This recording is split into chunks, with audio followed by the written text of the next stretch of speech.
So here we are, Jer. Talk to me. What are we doing? Well, I'm finishing up this knife that I have had for quite some time. I made it early on in my knife making career, and it's just been sitting in my room collecting dust until I found someone who wanted it. So I'm finishing up the finger swells and the rounding of the bottom of the handle, and then I'm going to wax it all up and get it sealed for the customer. Here I am with strips of my sanding belts that were old and busted that I ripped up, and I'm just going back and forth. So what grit would that be? I'm working with 120 grit right now. I don't like going farther up in the process right away, because if you go above 200 grit, the sawdust generated clogs the pores of the wood, and then oil and wax can't penetrate it. So this way it leaves the pores open for the wax that you'll see here in a bit, where it gets nice and absorbed and gets a nice luster deep into the wood to keep it waterproof. And then once it's all done, I'll go over it with a little bit of 400 grit off screen, just to, make it nice and smooth and clog up those pores, and really seal it up. So how long have you been making knives in a professional manner? About 2 years now I've been in operation, but I've dabbled in it for about a decade. Wow. Where'd you get your start? I started in an 1800s recreation village called Robbins Crossing that operated outside of my college. I found it haphazardly one day on the internet, and I found the smith who was running the forge and told him about my passions, and he took me on as an apprentice. And I would work there for the summers, entertaining trains as they would come through, dropping off passengers to look at the recreation village. The forge was in full operation during the summer, and so not only would we make product to sell for the sake of the college to keep the place open, but we would also work on our personal projects. And a lot of that was learning how to make knives for me, because I told my master that the very first thing I wanted to learn was, the art of sword making. And he laughed, because it's a lot.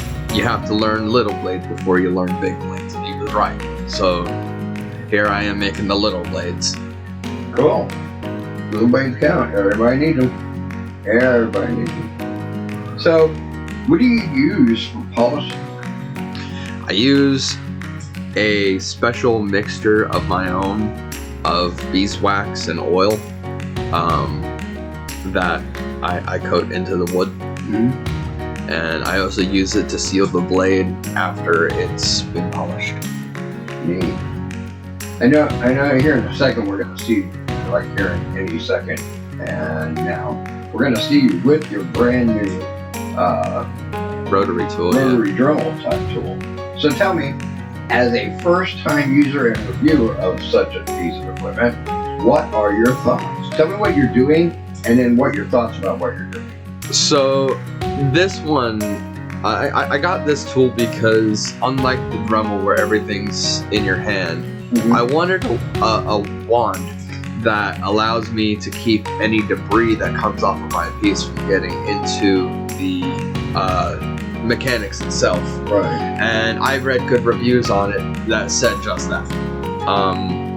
I found myself enjoying the foot pedal activation of it. It allows you to control speed a little bit more intuitively than your traditional dial setting rotary tools. But I was a little disappointed with how short the cord was for the wand. I had to liberally coat the wood with my wax and then work it into deep into the grain with the cloth bit here. Right. You can see little bits of wax occasionally fly off, but In the future, I will be moving where I have the motor, because you can see me kind of struggling to get the right angles here. Well, this new shop too. We're about to do a video about your old shop, and you're just setting up a project that you started in your previous shop, and we're in the new shop, but we're not finished. Yeah. So, that's for next time, though. Yeah. But I thought this would be a cool thing to see. I watched you do it through the video, and it's a unique way of polishing and sanding and polishing. And I thought you should tell people about it. We're almost done with the video. So anything you want to say in conclusion?